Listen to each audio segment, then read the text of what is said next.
I don't even know how we got there, because I tried to make it clear how many civil rights, it doesn't just boil down to one conversation, but I can see that somebody's campaign coffers really are struggling right now. So she gonna keep saying trans, trans, trans, so that people will feel threatened. And child, listen, I want y'all to tell me whether or not. Do not call me a child. I am no child. I want Don't to even find start. out I am a grown which woman. of those emails actually have ceilings. Chairman, I am reclaiming my time. You will not do that. I am not a child. I am reclaiming my time. If you want to take it outside, Mr. Chairman, the committee is not in order. Order. Point of order. Point of order. Order. Chair recognizes Ms. Crockett. No, point of order, Mr. Chairman. State your point. Is it allowed in the rules for a member to incite violence against another member? I mean, she said she wants to take it outside with. Hey, I have the First Amendment right too, and so I'd like those words to be taken down. I am moving to have those words taken down. I believe it's against the rules. Going outside doesn't incite violence. Another you have a conversation that isn't. The committee will suspend. The member will state the words he wishes taken down. Where she said that we can take it outside, which is direct violation against the rules, inciting violence against another member. What rule? What rule? Cite the rule. How does that incite violence? Mr. Chairman, there are, if I might point out, Mr. Chairman, there are decorum rules in the House of Representatives. And the two parliamentarians are discussing this right now. We'll suspend for a second.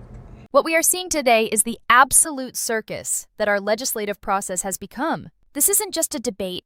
It's a high-voltage collision where the business of the American people is being sidelined for personal vendettas and playground insults. We are witnessing the death of decorum in real time. When a point of order is used to discuss whether someone was called a child, while 26,000 rape victims in Texas are being used as a rhetorical backstop, you know the system is redlining. Honestly, if you closed your eyes, you'd think you were listening to a reality TV reunion, not a House committee meeting. We've got Representative Jasmine Crockett, a woman who clearly has zero patience left for the theatrics of the other side, and Representative Nancy Mace, a woman who is standing her ground with a level of defiance that is turning the room into a powder keg.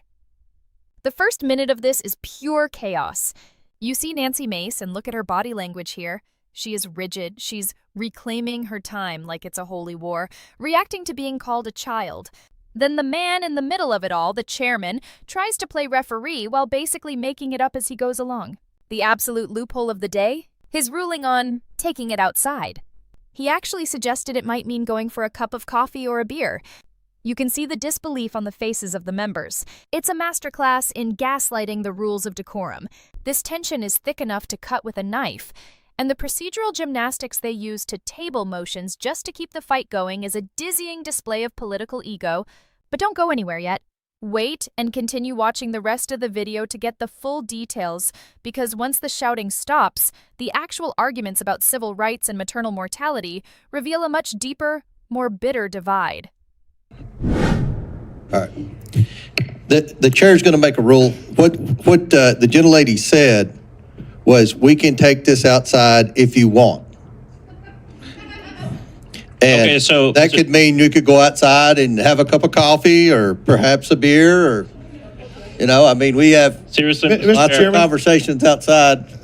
So I'm going to rule that that it was, just a... That it's okay. That it's okay. All right, and then point of inquiry. And remember, this is a slippery slope you're going down, because we have. Oh, you're going down the committee, as you know. So just to be clear, in this committee, we can ask threaten violence on someone as long as excuse me. I did not threaten violence. I threatened no violence. I threatened no violence. There was no violence. As long as at the end.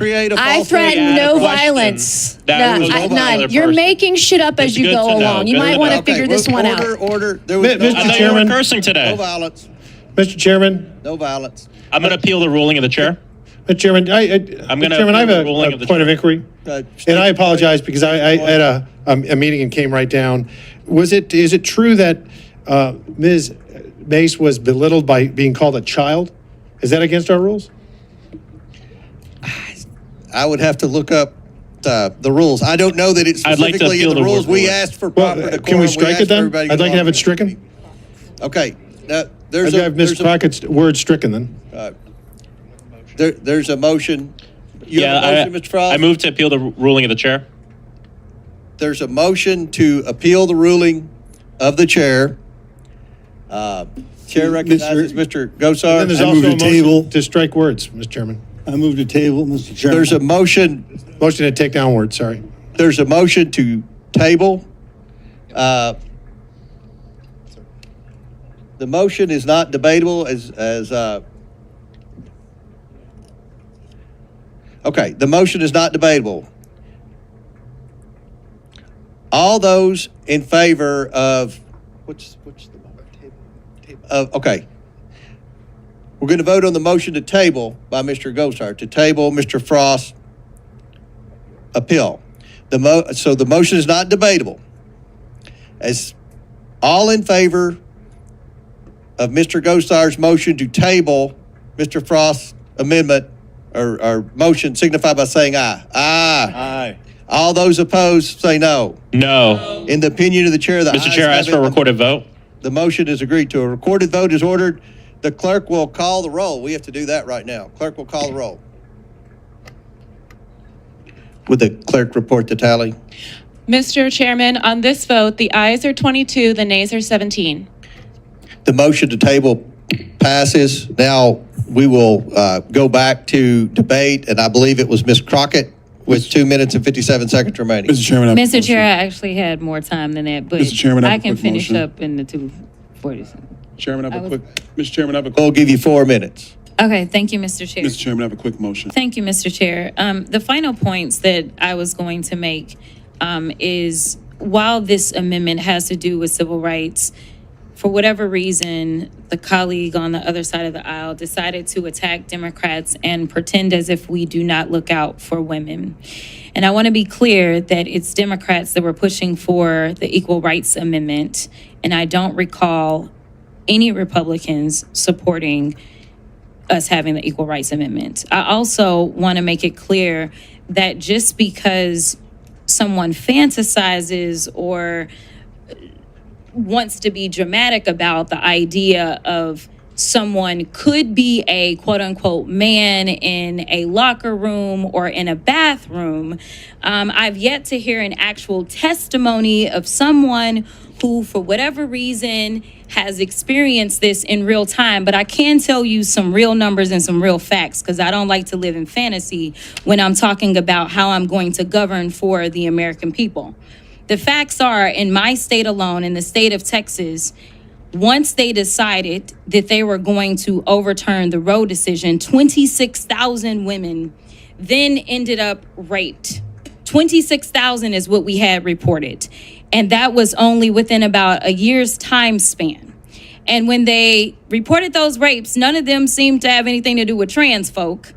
And I don't recall any legislation to help out those women in Texas and beyond that are actually dying. We're not projecting may die, but are actually dying or have died in southern states that have decided that they wanted to go after our reproductive freedom. So as a woman in this country, as a Texan, and as a Black woman who, when we look at the numbers, and I believe in data and science, and I know that that escapes a lot of people in this chamber, but the numbers are clear that specifically Black women have always struggled when it came down to the maternal mortality rates in general. The fact that somebody who looks like me, no matter how much money they have, because I can remind you of a very wealthy tennis star that almost lost her life while trying to give birth. Some things I honestly just don't think should be partisan. And frankly, I do believe in privacy, because honestly, I don't want none of y'all making decisions if I ever end up pregnant and have to decide what it takes for me to save my life. And I give the same opportunity for other women in this country to make decisions as they see fit. So while we look at how we protect women completely differently, I can tell you that at least in the 766,000 women or 766,000 constituents that I represent, I have had them come to me concerned about whether or not they could survive childbirth. But I have not had a single person in my district tell me that they were concerned that they may be raped by a trans person. So if there is an issue to solve in this country based on facts, data, and statistics, I think that we need to look at the type of health care that we are going to advance for women in this country. And with that, I will yield. Gentlelady yields back. We're going to now go into the 15-minute cap. Now let's look at the pivot. Once the committee finally settles back into some semblance of order, Jasmine Crockett takes the floor, and she doesn't hold back. As a Black woman and a Texan, she brings a level of raw, data-driven intensity that makes the previous bickering look even more pathetic. She attacks the fantasy of the bathroom debate by dropping a hammer of a fact: 26,000 reported rapes in Texas after the overturning of Roe v. Wade. Her point is sharp and intelligent. She's criticizing the Republican focus on what-if scenarios involving trans people while ignoring the what-is reality of women dying in childbirth. She even makes a clever reference to Serena Williams, though she doesn't name her, calling her a wealthy tennis star, to prove that even money can't save Black women from a failing maternal health care system.